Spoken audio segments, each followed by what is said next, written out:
Assalamualaikum warahmatullahi wabarakatuh. Saudara saya sekalian, apa khabar semua? Semoga anda dalam keadaan sihat walafiat. Boleh you tolong share, boleh tak tekan share dulu sekarang, sebab ini satu perkara dan satu penyakit yang serius yang tak boleh diambil sebagai satu yang enteng. Walaupun kita kadang-kadang tu memang kita relax bila kita dengar lecture macam ni, tapi cuba you ambil ni sebagai satu signal kepada sesiapa yang belum kena lagi pun, ya. Terutama sekali saya dah tahu anak-anak muda sekarang, mereka dah tahu bukan perlu tunggu umur 40 ke atas baru nak kena high blood pressure, betul tak?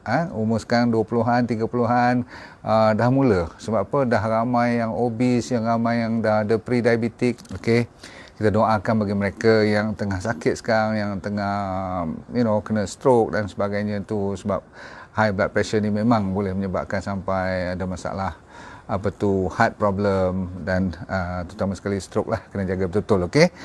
So tuan-tuan sekalian, ada dua jenis high blood pressure yang kita kena belajar malam ni, iaitu satu dipanggil secondary. Secondary itu maksudnya selalunya hasil daripada masalah buah pinggang. Masalah daripada orang yang kena kadang-kadang sampai dialisis tu, dia ada kaitan juga dengan kenaikan blood pressure sekali, menyebabkan jadinya high blood pressure. Itu dipanggil secondary, disebabkan bukan direct. Tetapi yang direct tak tahu sebab, kadang-kadang pun dia terus naik je blood pressure. You elok-elok pergi kerja, balik kerja, jaga anak, lepas tu tengok-tengok nanti kepala dah sakit kat belakang, tegang je rasa, pening, kadang-kadang nak lawyer dan sebagainya. Kadang-kadang ini merupakan dipanggil primary ataupun idiopathic. Tak tahu sebab kenapa. Tetapi sebenarnya kita tahu sebab. Nah, ni kita nak cerita ni kan. Bahasa medical selalu mengatakan perkataan primary tadi, yang tak tahu sebab tadi, itu dia panggil essential. Essential ni maksudnya tak tahu jadi, okey. Tetapi riwayat ataupun anatomi high blood pressure ni semua orang dah tahu kan. Asalnya daripada mula-mula lagi kita ada kaitannya dengan dalam satu perkataan sains dinamakan metabolic syndrome. Metabolic syndrome. Metabolic tu maksudnya asal usulnya dari konsep metabolisme kita. Kalau metabolisme tu asal usul daripada mana? Daripada pemakanan, okey. Dan selalunya ada kaitan dengan high blood pressure, ada kaitan dengan kalau orang kata metabolic syndrome tu ada kaitan dengan high kolesterol dan ada high sugar. Maksudnya kalau dah diabetik tu confirm lah kan. Tapi yang belum diabetik tapi sugar tu dah borderline, you kena ingat betul-betul. Ini ada dah asal usul signal-signal yang malam ni you kena berjaga-jaga. You nak tahu macam mana? You kena check lah kan. Tapi you bayangkan sekarang you juga ada belly fat. Tahu belly fat? Perut ni dah mula buncit. Ini saya cerita tentang belly fat. Saya tak kata gemuk. Saya kata perut saja. Ramai orang dia bukan gemuk, tapi dia punya perut yang jadi buncit. The belly fat ni is very very dangerous actually. Ramai anak-anak muda sekarang baru umur 20-an je. Betul tak? You cuba tengok kan. Bila dia start kerja dia atau start kahwin je, mulalah perut yang naik dulu. Yang ni antara petanda-petanda awal. Okey, jaga baik-baik. Dan ujung-ujung sekali, tidak lain tidak bukan bahasa sains. Selalu saya pernah buat lecture satu khas dulu, namanya insulin resistant. Insulin resistant ni maksudnya begini, body kita ni dah letih mengeluarkan insulin, sampai insulin tu terlalu banyak dalam badan kita. Sebenarnya insulin cukup, tetapi dia dah tak diterima oleh sel-sel. Kenapa? Sebab dah terlalu banyak gula di dalam badan kita. Jadi kalau high insulin tu, berarti kita dah mula banyak masuk dalam badan kita, terutama sekali gula, susu dan bahan-bahan yang selalunya saya suruh kontrol sikit daging lah kan.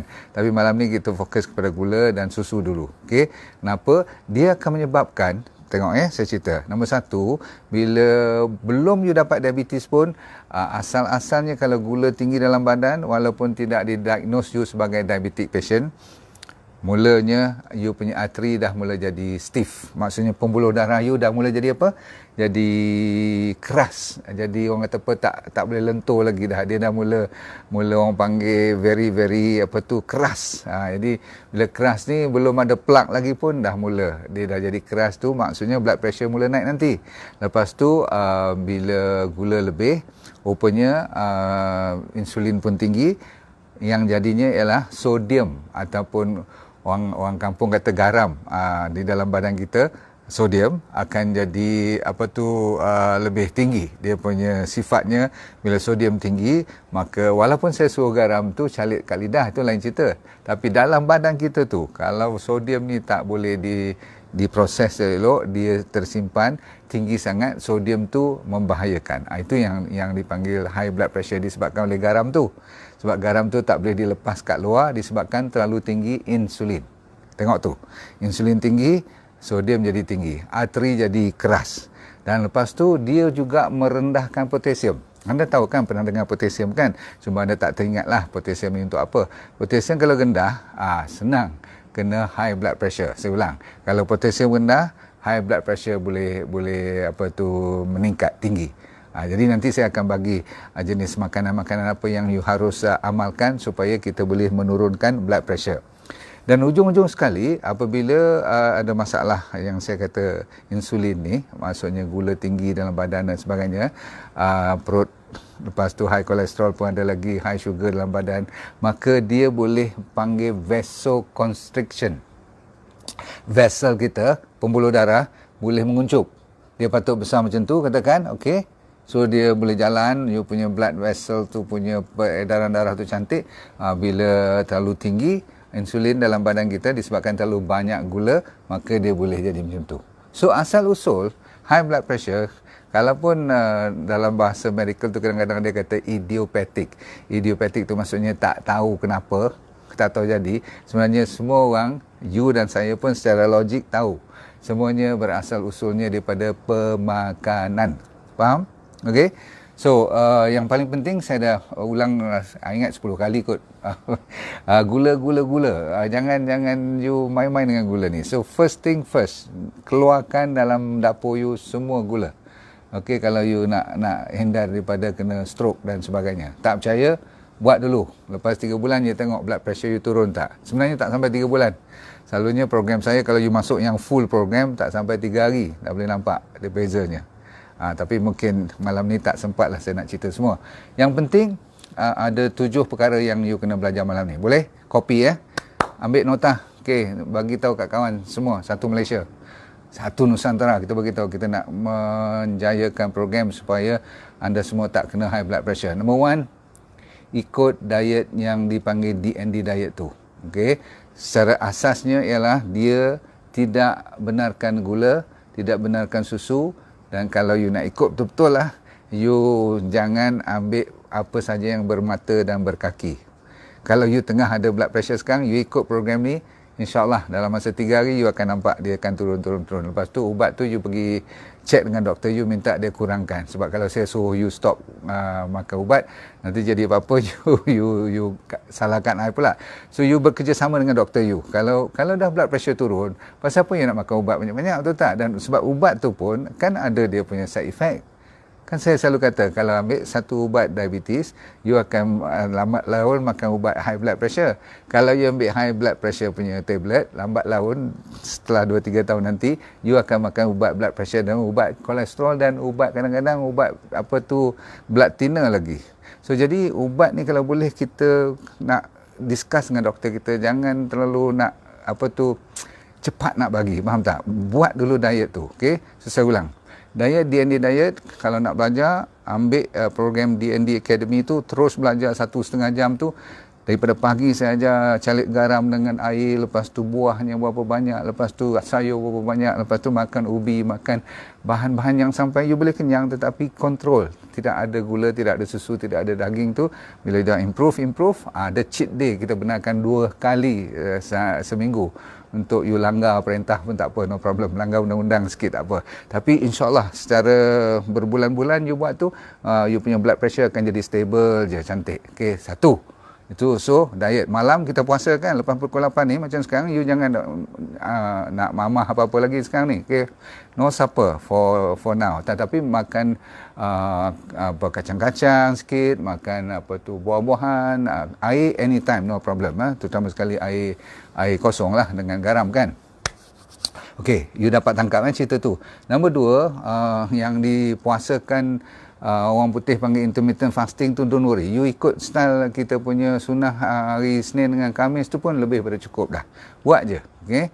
Cuma lepas buka puasa tu janganlah buka puasa macam nak lepas geram pula, tak acil lah macam tu. So kalau you ikut macam tu, dah line pula, dia pergi ke mana pula line tadi. Okey, so dapat masuk balik. Okey. Saya kata apa tadi?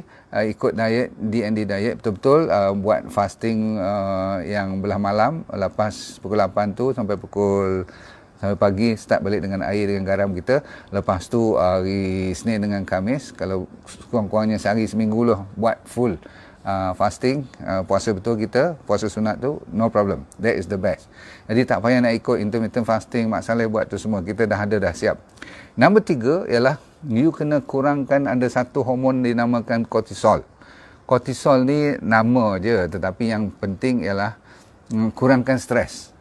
Kurangkan stres. Sebab apa? Bila stres datang, kortisol meningkat. Siapa yang boleh turunkan kortisol, dia akan menurunkan you punya blood pressure pun. Sebab apa? Bila kortisol tinggi ni, bagi mereka yang duk check blood pressure selalu, you tengok you punya, tadi saya patut mula dengan blood pressure dulu, berapa hitung tapi anda tahu kan, yang systolic tu atas, betul tak?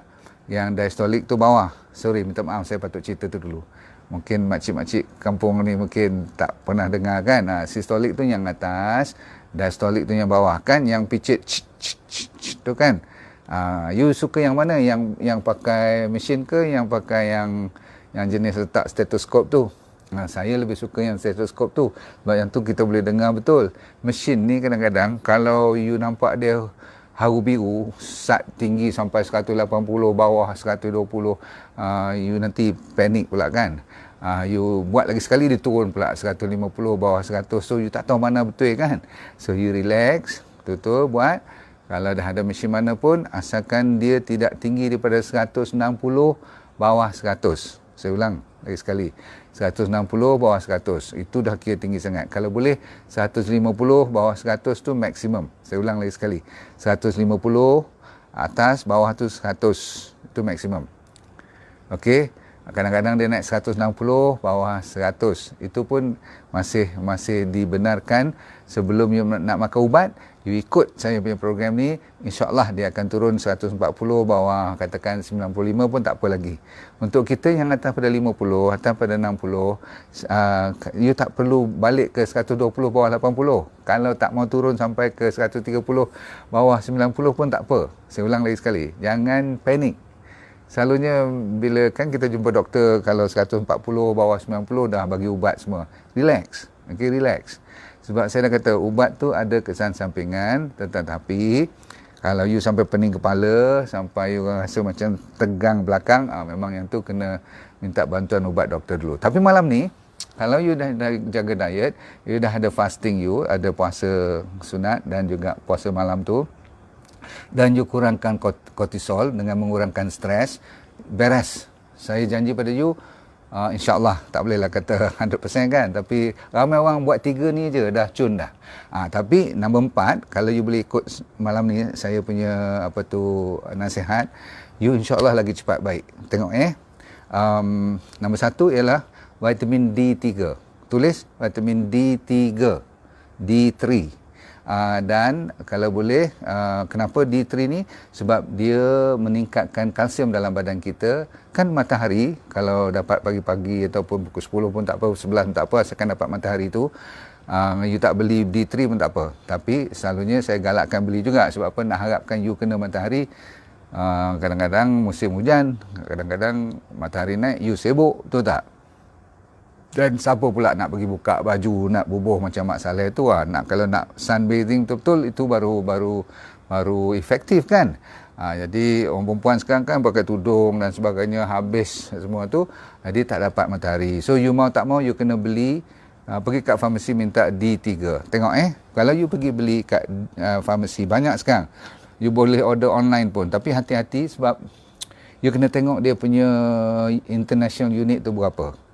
Kalau you ambil yang bawah pada 10,000, ataupun kalau you rasa memang you dah pernah check blood pressure you dah borderline, you kena ambil 20,000. Saya ulang, bagi mereka yang dah borderline, ambil 20,000 international unit. Dia tulis kat situ IU, 20,000 IU. Tolong akak, siapa-siapa tolong tulis sekejap bagi member kita boleh baca ni. 20,000 international unit D3. Boleh faham? Jadi kalau you ambil pil tu dia tulis 5,000, you kena ambil berapa? Kapsul tu kena ambil 4 lah. Faham? Okey? Dan selalunya yang bagusnya zaman sekarang ni D3 dah datang dengan K2, vitamin K2. K2 dia tulis kat situ selalunya yang saya galakkan kalau you ambil 10,000 you kena ambil 100 mikrogram. Kalau saya suruh tadi yang dah borderline blood pressure selalu you risau-risau tu, ambil terus 20,000 dan ambil 200 K2. Dia tulis kat situ 200 K2. Saya tadi tengok, saya Google untuk you all, saya tengok yang banyak jual kat ni Amazon, Lazada, Shopee, semua tu dia tulis kat situ 5,000 IU, lepas tu bawah tu lebih kurang 90 mikrogram je. So kalau macam tu you kena ambil 4 biji, 4 kapsul.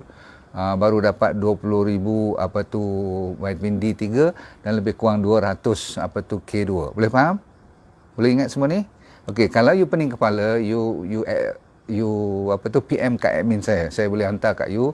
Kita ada buat sendiri, tapi disebabkan banyak ada kat pasaran, you beli kat pasaran je. Okey, saya bukan ni sebagai nak bisnes sangat. Sebab apa? Yang penting you kena ambil yang original, yang bagus. Saya ada buat, kalau you nak you PM. Saya buat siap-siap kat you, cuma 2 kapsul you ambil cukup. 20,000 international unit. Lepas tu saya siapkan lebih kurang hampir 200 90, 90, 180. Dekat 200 mikrogram cukup. So siapa nak you call admin saya, PM kat dia. Tapi saya kata tadi you boleh beli sendiri pun tak apa. K2 200 mikrogram, D3 20,000. Buat betul-betul ni. Okey, saya serius ni, you jangan melawak sebab ada kes hari ni yang dekat dengan hati saya ni, adik-beradik kawan saya sendiri. Jadi saya tahu apa yang berlaku. Memang ialah menangislah adik-beradik semua kan, tapi kita kena lawan juga. Okey, so number 6 sekarang saya cerita. Saya dah cerita 5 step. Number 6 ialah cari makanan yang tinggi dalam potasium dengan mineral yang namanya potasium. Sebab apa? Potasium ni terkenal untuk meredakan semua ketegangan blood vessel you. Dia tranquilizer, dia menyejukkan keadaan, dia relaxer. Okey, siapa yang tinggi dengan potasium ni. Dan salah satu cara, jangan banyak sugar langsung dalam badan, barulah potasium ni boleh naik. Okey, kat mana nak dapat potasium? Okey, sebelum saya habis potasium, kita habiskan nombor 7 sebab cuma 7 step malam ni, iaitu magnesium. You kena tinggikan potasium, you kena tinggikan magnesium dalam badan kita. Magnesium pula untuk apa? Kalau tak cukup magnesium, kita senang cramp. Cramp kalau otot, tapi dari sudut vessel kita, dia senang menguncup juga. Jadi bila apa saja yang menguncup, dia meningkatkan blood pressure. Faham tak? Okey, habis ya. Potasium, magnesium, saya janji nak bagi kat you, tak payah beli ubat. You kena cari makanan. Ready? Makanan ni seronok sikit cerita sebab apa? Senang dapat. Okey. Nombor 1, okey, siapa tahu potasium tinggi kat mana? Mesti saya tahu you tekan apa nanti. You tulis apa? Okey, maksudnya you mesti kata, kalau tak salah saya, you mesti kata pisang tu tak? Kan dah ada tulis. Coklat boleh tak? Ni untuk kanser pula tak? Malam ni kita cerita blood pressure. Kanser nanti sat dulu, okey? Baiklah, kesian kat you sebab you tanya coklat kan. Kod-kod orang blood pressure pun nak makan coklat je. Dark coklat yang tak ada susu, tak ada gula, okey. Ambil kau, tak boleh tahan tak coklat yang agak kelat tu. Kalau tu you makan, no problem. Bagus tu. Baik, balik. Ada lebih kurang 7, 8 saya nak bagi you makanan. Number 1 ialah bukan pisang. Okey. Pisang bagus, potasium, tapi dia bukan nombor 1. Selalu orang salah hari bulan ni. Okey. Nombor 1 ialah potato. Ubi kentang. Jadi taklah fresh sangat kan, kenyanglah juga kan. Tapi bukan goreng, okey, dia mestilah bake, you bakar dia. Okey, ataupun you buat dalam oven. Maksudnya boleh dengan kulit-kulit sekali. So potato, walaupun orang kata kampung dan sebagainya, okey, ubi kentang ni one of the best. Nombor 2 ialah semua jenis ubi-ubi keledek tu, tahu tak, yang purple, yang orange, yang Jepun tak Jepun, semua tu you boleh makan. Okey. Nombor 3, yam. Yam ni keladi. Apa jenis keladi you dapat, asalkan boleh makan yang tak ada racun, okey, keladi best. Okey. Sebab satu potato atau satu keladi lebih kurang besar penumbuk kita ni, fish kita ni, dia hampir memberi seperempat daripada keperluan seharian. Jadi kalau you ambil 4 ketul ubi kentang, untuk sehari itu potasium you dah cukup untuk kesihatan, menjaga blood pressure you. Saya ulang lagi sekali. Potato 4 biji lah yang sederhana saiz. Keladi pun lebih kurang besar penumbuk kita ni 4 biji. Kalau tak boleh 4 sekali makan, ambil 2 tengah hari, 2 malam. Kan plate nombor 2 yang you belajar daripada D&D diet tu, kan kita boleh makan karbohidrat kan. Ni dia. So good in potassium, dah ada karbohidrat, mengenyangkan, don't worry about sugar. Okay, don't worry. Okay, dia sugar yang kompleks macam ni is no problem. Seterusnya, beet greens. You tahu kan, beetroot kan? Beetroot you boleh makan, bagus untuk darah dan sebagainya. Tetapi kita bukan untuk tujuan potasium dan magnesium ni, dia lebih kepada daun dia. Jadi kalau you pergi beli kat supermarket, kalau you nampak beetroot, jangan buang daun dia. Okay, daun dia tu lebih banyak potasium dan magnesium. Okay. Alright, lepas tu pernah dengar avocado kan? Avocado buah yang macam tu kan, macam buah pear tu kan, macam design uterus, cantik kan, macam rahim design dia. Bagus untuk perempuan, tetapi malam ni kita cerita untuk potassium dan magnesium. Very good avocado. Buatlah, campur sikit bubuh salad, campur bubuh atas potong-potong dia. Pandai-pandailah kan. Okey. Lepas tu kalau hari-hari yang you mengelat, hari cheat day, kalau pun nak cheat, you carilah ikan, okey, ikan salmon ke ataupun ikan halibut. Tak tahulah bahasa Melayu nama apa, tapi ikan-ikan jenis ni lah, ikan laut kan, you ambil salmon, okey. Kalau boleh, bagi saya ikan pun ada potasium dan magnesium. Tapi itu hari yang you cheat day. Hari biasa-biasa you boleh ambil lentil. Tahu lentil? Lentil ni dalca ke apa kan? So lentil, lepas tu baru datang banana, baru datang pisang. Standard pisang tu dia, nombor 6 ke nombor 7 kan? Bawah pada lentil lagi, okey. Lepas tu pisang, lepas tu tomato. Bagi mereka yang tak ada gout, boleh ambil tomato, termasuk tomato sauce pun tak apa. Lepas tu pea soup, kacang kacang hijau ke pea soup ni, okey. Green pea. Okey, so kacang hijau semua ni ataupun black pea. Kacang hitam tu kan, nak buat rebus dia, buat salad, campur lagi, makan lagi, no problem. Okey. Lepas tu orange boleh, ada potassium, ada magnesium. Carrot boleh, dan last kali lepas pada carrot tu semua dah tinggal sikit-sikit dah. Kalau you nak makan carrot, nak makan orange semua, dia kena banyak sikit berbanding dengan potato tadi. Last kali ialah oat cereal. Kalau nak ambil cereal pun, kadang-kadang setengah orang tak kena cereal ni. Ambil oat, okay? Oat cereal yang organik, tapi kena banyak sikit oat ni, sebab dia punya potassium magnesium taklah setinggi yang nombor 1, 2 tadi. Apa saya kata? Ubi kentang, ubi keledek, ubi keladi. Okey, ingat 3 ni. Okey. So kalau you suka pisang tak salah, sebab pisang standardnya masih tinggi, tapi dia tengah-tengah. So jangan you anggapkan cuma pisang saja yang terbaik untuk untuk potasium dan magnesium. Jadi kalau anda boleh ikut amalan yang saya cerita malam ni, cukup dulu untuk dasar atau basis untuk kita menahankan diri supaya tidak cepat kena high blood pressure. Yang penting sekali, jangan lupa kepada jaga berat badan, okey, dan make sure you kena matahari, tidur mesti cukup, sebab bila tidur cukup, you punya kortisol akan turun. You punya stres akan urus dengan baik, sebab tidur adalah salah satu penawar yang terbaik kan untuk handle stres. Dan kita tutup cerita pada malam ni untuk saudara-saudara sekalian, bagi mereka yang tak tahu apa lagi nak buat, belajar bernafas dengan betul. Okey, mudah je. Malam ni kita ambil yang tak usah terlalu complicated. You bilang 5, tarik, you lepas 5. Saya suka 7, tapi untuk mula ni kalau siapa tak biasa, tarik melalui hidung. Lepas melalui hidung juga kalau boleh. Okey, 5 juga. Okey. So tarik 5. Lepas 5. Buat je macam tu. Okey. So bila you dalam keadaan yang ada ruang waktu yang tenang-tenang, belajar tarik nafas banyak-banyak. Sebab tu bila you ikut saya pagi-pagi, bila saya suruh you ikut naik bersama matahari naik tu kan, masa matahari naik tu kan kita tengok dia punya sun, cahaya dia, warna-warni dia, cantik bukan main. Masa tu kalau you belajar bernafas dan lepas, awal-awal lagi you dah dapat untuk menenteramkan you punya blood pressure kan. Sambil kita dengar burung-burung berzikir waktu pagi, cuaca dingin. Sekurang-kurangnya kalau hari-hari cuti tu buatlah. Kalau tak boleh hari-hari kerja pun saya faham. Saya ni dah setengah pencen kan. Saya kerja pun sebab saya suka, hobi saya nak mengajar you all pun hobi saya. Jadi saya tak rasa stres kalau saya buat kerja-kerja macam ni. Anda kalau dalam keadaan stres tu, carilah peluang untuk meredakan keadaan. Okey? Alright, cukup dulu malam ni.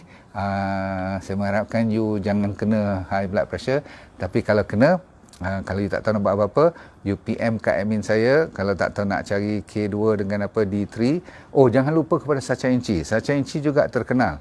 Lupa nak beritahu. Sacha Inci, selalunya saya bagi kat pesakit saya Sacha Inci Fiber Up. Dua-dua ni kita kena jaga. Perut untuk jaga prebiotik tu ada Fiber Up. Dan Sacha Inci untuk pembuluh darah. Memang terkenal untuk jaga otak dan jantung. Ini orang tak perasan. Omega 3 kan. So yang satu lagi tu D3 dan K2 saya dah cerita tadi banyak semua. So jangan lupa, boleh? Okey, last kali pengumuman, kita akan lancarkan D&D Academy. So daripada sekarang, siapa yang nak tengok program-program yang premium untuk jaga goodbye high blood pressure atau diabetes tu, semua kena masuk melalui D&D Academy. Okey, saya doakan anda semua selamat. Tidak kena high blood pressure. Kalau yang kena pun jangan putus asa. Tolong usahakan sampai boleh turun. Saya ulang, bagi mereka yang ada high blood pressure, yang ada diabetes, yang ada kolesterol, kalau masih lagi tak baik, you are outdated. Saya ulang sekali, you dah ketinggalan zaman. Zaman sekarang orang dah reverse. Orang dah boleh buat cara yang natural, cara-cara yang macam saya cerita malam ni. Bukanlah sampai tak usaha langsung, tak beli apa-apa, kena. Tetapi sekurang-kurangnya tidak bergantungan langsung dan sahaja dengan ubat. Itu yang kita nak kan. Okey, tuan-tuan dan sekalian, terima kasih banyak. Kita jumpa lagi di waktu yang terdekat. Salam pada semua. Saudara saya sekalian, saya doakan you sihat walafiat. Assalamualaikum warahmatullahi wabarakatuh. Baik.